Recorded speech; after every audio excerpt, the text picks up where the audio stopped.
मागे भुकेला जर कुणी दारी आला पोटभर घाल भोजन त्याला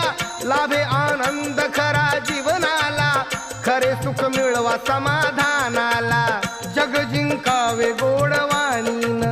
जग जिंकावे प्रेम भावान प्रवचन ऐकावे मन लावून प्रसन्न होईल हे तन मन धम्माला जागदा साधावी ही सफलता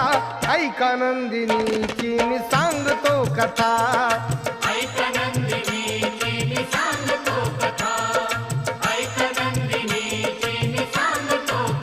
बघून सुकेशिनीचे मुंडण तिला विचारी भंते कारण